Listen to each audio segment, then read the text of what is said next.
پھر ذرا میرے سوالات کے جواب دیتے رہیے۔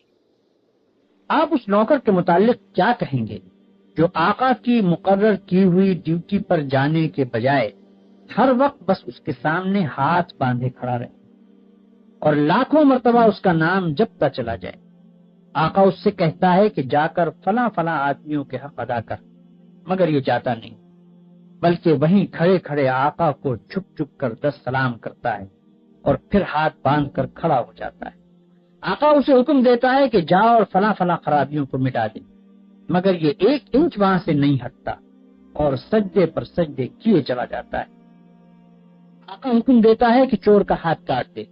یہ حکم سن کر بس وہیں کھڑے کھڑے نہایت خوش الہانی کے ساتھ چور کا ہاتھ کاٹ دے، چور کا ہاتھ کاٹ دے 20 مرتبہ پڑھتا رہتا ہے، مگر ایک دفعہ بھی اس نظام حکومت کے قیام کی کوشش نہیں کرتا جس میں چور کا ہاتھ کاٹا جا سکے۔ کیا آپ کہہ سکتے ہیں کہ یہ شخص حقیقت میں آقا کی بندگی کر رہا ہے؟ اگر آپ کا کوئی ملازم یہ رویہ اختیار کرے تو میں نہیں جانتا ہوں کہ آپ اسے کیا کہیں، مگر حیرت ہے آپ پر کہ خدا کا جو نوکر ایسا کرتا ہے آپ اسے بڑا عبادت گزار کہتے ہیں۔ یہ ظالم صبح سے شام تک خدا جانے کتنی مرتبہ قرآن شریف میں خدا کے احکام پڑھتا ہے، مگر ان احکام کو بجا لانے کے لیے اپنی جگہ سے جنبش تک نہیں کرتا، بلکہ نفل پر نفل پڑھے جاتا ہے، 1000 دانہ تسبیح پر خدا کا نام جپتا ہے اور خوش الہانی کے ساتھ قرآن کی تلاوت کرتا رہتا ہے۔ آپ اس کی یہ حرکتیں دیکھتے ہیں اور کہتے ہیں کہ کیسا زاہد عابد بندہ ہے۔ یہ غلط فہمی صرف اس وجہ سے ہے کہ آپ عبادت کا صحیح مطلب نہیں جانتے۔ ایک اور نوکر ہے جو رات دن ڈیوٹی تو غیروں کی انجام دیتا ہے، احکام غیروں کے سنتا اور مانتا ہے، قانون پر غیروں کے عمل کرتا ہے اور اپنے اصلی آقا کے فرمان کی ہر وقت خلاف ورزی کیا کرتا ہے، مگر سلامی کے وقت آقا کے سامنے حاضر ہو جاتا ہے اور زبان سے آقا ہی کا نام جپتا رہتا ہے۔ اگر آپ میں سے کسی شخص کا نوکر یہ طریقہ اختیار کرے تو آپ کیا کریں گے؟ کیا آپ اس کی سلامی کو اس کے منہ پر نہ مار دیں گے؟ جب وہ زبان سے آپ کو آقا اور مالک کہے گا تو کیا آپ فوراً یہ جواب نہ دیں گے کہ تو پرلے درجے کا جھوٹا اور بے ایمان ہے، تنخواہ مجھ سے لیتا ہے اور نوکری دوسروں کی کرتا ہے، زبان سے مجھے آقا کہتا ہے اور حقیقت میں میرے سوا ہر ایک کی خدمت کرتا پھرتا ہے؟ یہ تو ایک معمولی عقل کی بات ہے جسے آپ میں سے ہر شخص سمجھ سکتا ہے، مگر کیسی حیرت کی بات ہے کہ جو لوگ رات دن خدا کے قانون کو توڑتے ہیں، کفار و مشرکین کے احکام پر عمل کرتے ہیں اور اپنی زندگی کے معاملات میں خدا کے احکام کی کوئی پرواہ نہیں کرتے، ان کی نماز اور روزے اور تسبیح اور تلاوت قرآن اور حج و زکوٰۃ کو آپ خدا کی عبادت سمجھتے ہیں۔ یہ غلط فہمی بھی اسی وجہ سے ہے کہ آپ عبادت کے اصل مطلب سے ناواقف ہیں۔ ایک اور نوکر کی مثال لیجیے۔ آقا نے اپنے نوکروں کے لیے جو وردی مقرر کی ہے یہ ٹھیک ناپ تول کے ساتھ اس وردی کو پہنتا ہے، بڑے ادب اور تعظیم کے ساتھ آقا کی خدمت میں حاضر ہوتا ہے، ہر حکم کو سن کر اس طرح جھک کر بصر و چشم کہتا ہے کہ گویا اس سے بڑھ کر اطاعت گزار خادم کوئی نہیں، سلامی کے وقت سب سے آگے جا کر کھڑا ہوتا ہے اور آقا کا نام جپنے میں تمام نوکروں سے بازی لے جاتا ہے، مگر دوسری طرف یہی شخص آقا کے دشمنوں اور باغیوں کی خدمت بجا لاتا ہے، آقا کے خلاف ان کی سازشوں میں حصہ لیتا ہے اور آقا کے نام کو دنیا سے مٹانے میں جو کوشش بھی وہ کرتے ہیں اس میں یہ کمبخت ان کا ساتھ دیتا ہے۔ رات کے اندھیرے میں تو آقا کے گھر میں نقم لگاتا ہے اور صبح بڑے وفادار ملازموں کی طرح ہاتھ باندھ کر آقا کی خدمت میں حاضر ہو جاتا ہے۔ ایسے نوکر کے متعلق آپ کیا کہیں گے؟ یہی نہ کہ وہ منافق ہے، باغی ہے، نمک حرام ہے، مگر خدا کے جو نوکر ایسے ہیں ان کو آپ کیا کہیں گے؟ آپ سمجھتے ہیں کہ ہاتھ باندھ کر قبلہ رو کھڑے ہونا،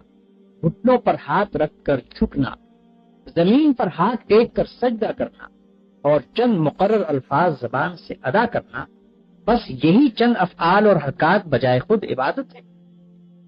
آپ سمجھتے ہیں کہ رمضان کی پہلی تاریخ سے شوال کا چاند نکلنے تک روزانہ صبح سے شام تک بھوکے پیاسے رہنے کا نام عبادت ہے؟ آپ سمجھتے ہیں کہ قرآن کے چند رکوع زبان سے پڑھ دینے کا نام عبادت ہے؟ آپ سمجھتے ہیں کہ مکہ معظمہ جا کر کعبے کے گرد طواف کرنے کا نام عبادت ہے؟ غرض آپ نے چند افعال کی ظاہری شکلوں کا نام عبادت رکھ چھوڑا ہے، اور جب کوئی شخص ان شکلوں کے ساتھ ان افعال کو ادا کر دیتا ہے تو آپ خیال کرتے ہیں کہ اس نے خدا کی عبادت کر دی اور اس کی تخلیق کا مقصد پورا ہو گیا، اب وہ اپنی زندگی میں آزاد ہے کہ جو چاہے کرے۔ لیکن اصل حقیقت یہ ہے کہ اللہ نے جس عبادت کے لیے آپ کو پیدا کیا ہے اور جس کا آپ کو حکم دیا ہے وہ کچھ اور ہی چیز ہے۔ وہ عبادت یہ ہے کہ آپ اپنی زندگی میں ہر وقت ہر حال میں خدا کی اطاعت کریں اور ہر اس قانون کی پابندی سے آزاد ہو جائیں جو قانون الہی کے خلاف ہے۔ آپ کی ہر جنبش اس حد کے اندر ہو جو خدا نے آپ کے لیے مقرر کی، آپ کا ہر فعل اس طریقے کے مطابق ہو جو خدا نے بتا دیا ہے۔ اس طرز پر جو زندگی آپ بسر کریں گے وہ پوری کی پوری عبادت ہوگی۔ ایسی زندگی میں آپ کا سونا بھی عبادت ہے اور جاگنا بھی، کھانا بھی عبادت ہے اور پینا بھی، چلنا پھرنا بھی عبادت ہے اور بات کرنا بھی، حتیٰ کہ اپنی بیوی کے پاس جانا اور اپنے بچے کو پیار کرنا بھی عبادت۔ جن کاموں کو آپ بالکل دنیا داری کہتے ہیں وہ سب دینداری اور عبادت ہیں اگر آپ ان کو انجام دینے میں خدا کی مقرر کی ہوئی حدوں کا لحاظ کریں اور زندگی میں ہر قدم پر یہ دیکھ کر چلیں کہ خدا کے نزدیک جائز کیا ہے اور ناجائز کیا، حلال کیا ہے اور حرام کیا، فرض کیا چیز کی گئی ہے اور منع کس چیز سے کیا گیا ہے، کس چیز سے خدا خوش ہوتا ہے اور کس سے ناراض ہوتا ہے۔ مثلاً آپ روزی کمانے کے لیے نکلتے ہیں، اس کام میں بہت سے مواقع ایسے بھی آتے ہیں جن میں حرام کا مال کافی آسانی کے ساتھ آپ کو مل سکتا ہے۔ اگر آپ نے خدا سے ڈر کر وہ مال نہ لیا اور صرف حلال کی روٹی کما کر لائے تو یہ جتنا وقت آپ نے روٹی کمانے پر صرف کیا یہ سب عبادت تھا، اور یہ روٹی گھر لا کر جو آپ نے خود کھائی اور اپنی بیوی بچوں اور خدا کے مقرر کیے ہوئے دوسرے حقداروں کو کھلائی، اس سب پر آپ اجر و ثواب کے مستحق ہو گئے۔ آپ نے اگر راستہ چلنے میں کوئی پتھر یا کانٹا ہٹا دیا اس خیال سے کہ خدا کے بندوں کو تکلیف نہ ہو تو یہ بھی عبادت۔ آپ نے اگر کسی بیمار کی خدمت کی یا کسی اندھے کو راستہ چلایا یا کسی مصیبت زدہ کی مدد کی تو یہ بھی عبادت۔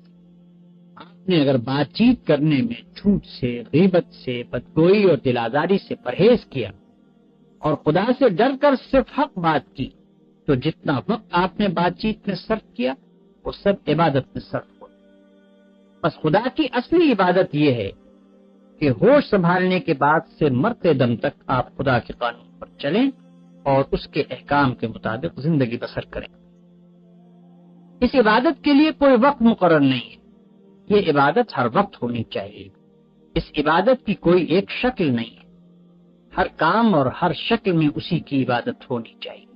جب آپ یہ نہیں کہہ سکتے کہ میں فلاں وقت خدا کا بندہ ہوں اور فلاں وقت اس کا بندہ نہیں ہوں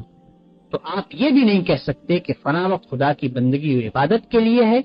اور فلاں وقت اس کی بندگی وہ عبادت کے لیے نہیں ہے۔ بھائیو، آپ کو عبادت کا مطلب معلوم ہو گیا اور یہ بھی معلوم ہو گیا کہ زندگی میں ہر وقت ہر حال میں خدا کی بندگی اور اطاعت کا نام ہی عبادت ہے۔ پوچھیں گے کہ یہ نماز، روزہ اور حج وغیرہ کیا چیزیں؟ اس کا جواب یہ ہے کہ دراصل یہ عبادتیں جو اللہ نے آپ پر فرض کی ہیں ان کا مقصد آپ کو اس بڑی عبادت کے لیے تیار کرنا ہے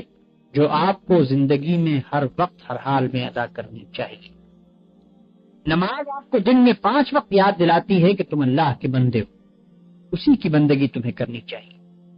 روزہ سال میں 1 مرتبہ پورے 1 مہینے تک آپ کو اسی بندگی کے لیے تیار کرتا ہے۔ زکوٰۃ آپ کو بار بار توجہ دلاتی ہے کہ یہ مال جو تم نے کمایا ہے یہ خدا کا عطیہ ہے، اس کو صرف اپنے نفس کی خواہشات پر صرف نہ کر دو بلکہ اپنے مالک کا حق ادا کرو۔ حج دل پر خدا کی محبت اور بزرگی کا ایسا نقش بٹھاتا ہے کہ اگر 1 مرتبہ وہ بیٹھ جائے تو تمام عمر اس کا اثر دل سے دور نہیں ہو سکتا۔ ان سب عبادتوں کو ادا کرنے کے بعد اگر آپ اس قابل ہو گئے کہ آپ کی ساری زندگی خدا کی عبادت بن جائے تو بلا شبہ آپ کی نماز نماز ہے اور روزہ روزہ ہے، زکوٰۃ زکوٰۃ ہے اور حج حج ہے۔ لیکن اگر یہ مقصد پورا نہ ہوا تو محض رکوع اور سجدہ کرنے اور بھوک پیاس کے ساتھ دن گزارنے اور حج کی رسمیں ادا کر دینے اور زکوٰۃ کی رقم نکال دینے سے کچھ حاصل نہیں۔ ان ظاہری طریقوں کی مثال تو ایسی ہے جیسے ایک جسم کہ اگر اس میں جان ہے اور وہ چلتا پھرتا اور کام کرتا ہے تو بلا شبہ ایک زندہ انسان ہے، لیکن اگر اس میں جان ہی نہیں تو وہ ایک مردہ لاش ہے۔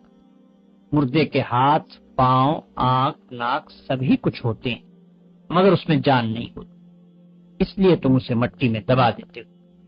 اسی طرح اگر نماز کے ارکان پورے ادا ہوں یا روزے کی شرطیں پوری ادا کر دی جائیں مگر خدا کا خوف، اس کی محبت اور اس کی وفاداری و اطاعت نہ ہو جس کے لیے نماز اور روزہ فرض کیا گیا ہے، تو وہ بھی ایک بے جان چیز ہوگی۔